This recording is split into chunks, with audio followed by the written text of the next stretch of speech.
मैं हूँ विवेक और ये है बाकी डीओयू grand sumo arc remaster version का एपिसोड नंबर 4। अगर इसके पहले वाले एपिसोड्स नहीं देखे हैं तो जाकर देख लो, प्लेलिस्ट बना दिया है। साथ ही साथ अभी वीडियो को लाइक और चैनल को सब्सक्राइब कर लेना। चलो शुरू करते हैं। चैप्टर की शुरुआत में हम देखते हैं टोकुगावा के मेंशन को। एकदम नॉर्मल सा दिन होता है, सारी चीजें नॉर्मली चल रही होती है। उतने में ही धम्म से एक बहुत जोरदार आवाज आती है जिससे कि सारे पक्षियां भी उड़ने लगते हैं। और यहाँ पर लोग भी नोटिस करते हैं कि ये धम धम की आवाज अचानक से कैसे आ रही है मेंशन के अंदर से। ये धम धम की आवाज इतनी तेज होती है कि लिटरली टोकुगावा भी इसे फील कर लेते हैं। और यहाँ पर ये आवाज हर 2 सेकंड में आ रही होती है। खैर अब टोकुगावा को कुछ समझ में नहीं आता तो वो दौड़ कर जाते हैं और दरवाजा खोलते हैं। और जो वो देखते हैं वो देखकर उन्हें विश्वास नहीं होता। यहाँ पर हम देखते हैं एक पैर जो कि हवा में उठा हुआ होता है। यहाँ पर एक भारी भरकम सुमो ने अपना पैर ऊपर टांगे रखा होता है। ये देखकर टोकुगावा इससे पहले कि कुछ बोलें कुछ कहें, उतने में ही हम देखते हैं कि वो अपना पैर एकदम से नीचे रखता है और फिर से एक धम्म की आवाज आती है। पूरा इन्वायरमेंट हिल जाता है, खुद टोकुगावा हिल जाते हैं।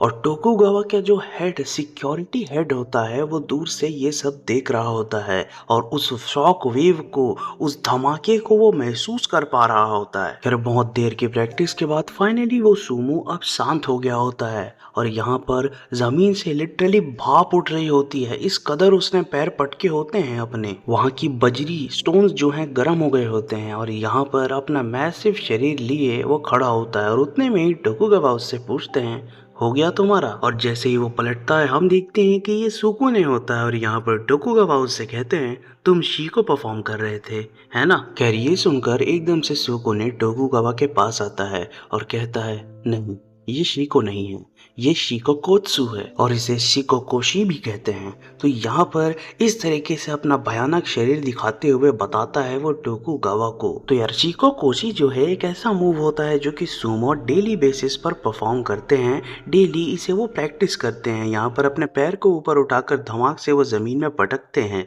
खैर ऐसा वो क्यों करते हैं और इस मूव के दो नाम क्यों हैं ये सुकुने खुद बताएगा। चलो देखते हैं। खैर यहाँ पर हम देखते हैं कि एक डंडी पकड़कर जमीन में यहाँ पर शिको कोशी लिख देता है सुकुने। और यहाँ पर वो टोकुगावा को बताता है और सुकुने यहाँ पर बताता है टोकुगावा को कि इस तरीके से लिखा जाता है शिको कोशी। लेकिन यहाँ पर इसके कुछ डीप मीनिंग्स भी है।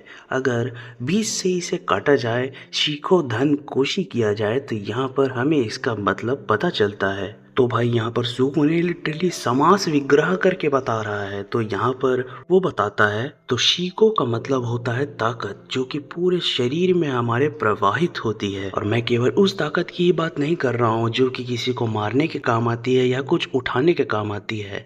मैं उस ताकत की भी बात कर रहा हूँ जो कि हमारे पूरे शरीर को मूव करने में काम आती है। जैसे कि हम अपने पैर को उठा सकें, चल सकें या सुबह उठ सकें, सब में ताकत लगती है जिसे कहते हैं शीको। और जब हम अपने शरीर की इस पूरी शक्ति को एक जगह चैनल करते हैं, मान लीजिए अर्थ पे, तो उसे कहते हैं कोशी।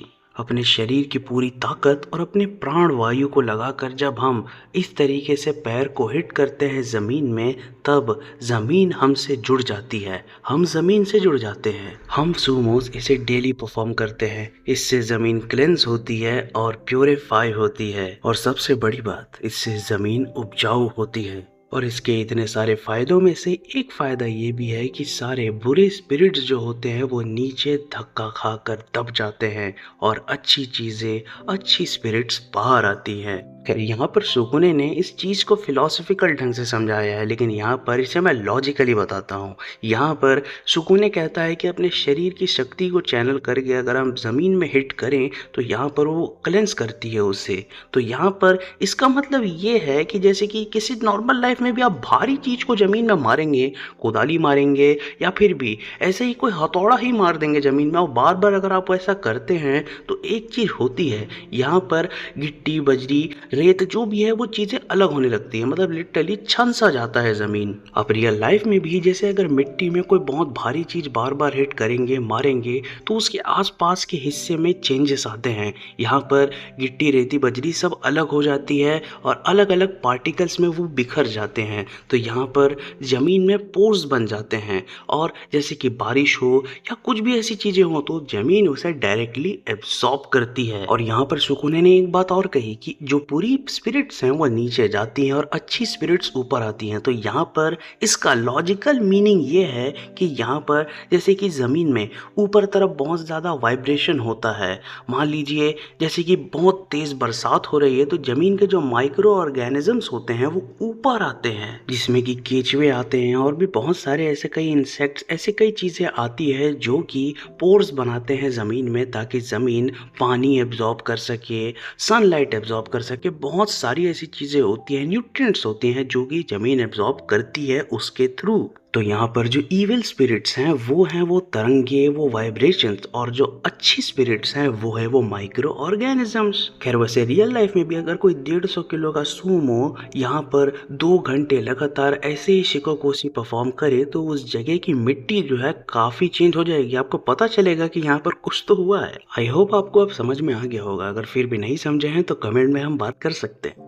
तो back to the main story. Tokugawa सुकोने से यहाँ कहते हैं, मुझे इतने अच्छे से समझाने के लिए तुम्हारा बहुत बहुत शुक्रिया। तो यहाँ पर हम देखते हैं कि जवाब में एकदम से सुकोने कहता है, शुक्रिया तो मुझे आपका करना चाहिए जो कि आपने मुझे यहाँ आने दिया और यहाँ ट्रेनिंग करने दी। पर आपसे मेरा एक सवाल भी है, मैं समझ नहीं पाया कि आपने मुझे अपने घर क्यों बुलाया है। तो यार टोकुगावा का दिमाग देखो, यहाँ पर सुकोने को उसके टेम्पल से निकाल कर अपने मेंशन में वो ले आए हैं ताकि ये खबर फैले कि यहाँ पर एक फाइटर आ चुका है और जो लड़ने के जो शौकीन हैं, जो स्वाद लेते हैं इससे, वो इससे लड़ने आए।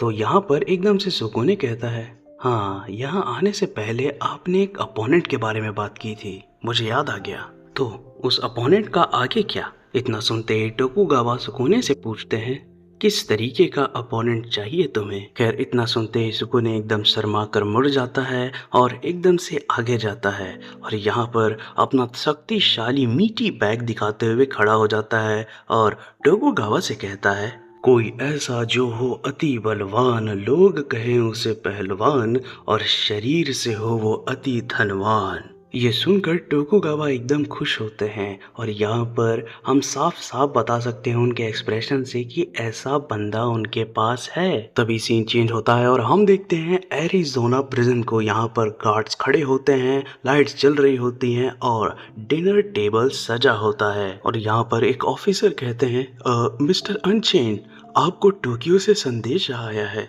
हा, टोकुगावा ने बुलावा भेजा होगा। और ये वाला चैप्टर यहीं समाप्त हो जाता है। खैर अब आगे क्या होगा ये तो आने वाले चैप्टर में ही पता चलेगा, जिसमें धड़ल्ले से काम शुरू कर दिया है मैंने। तो फिलहाल बस आप इतना करो कि वीडियो को लाइक और चैनल को सब्सक्राइब कर दो। आज के लिए बस इतना ही। Love you all, I am out.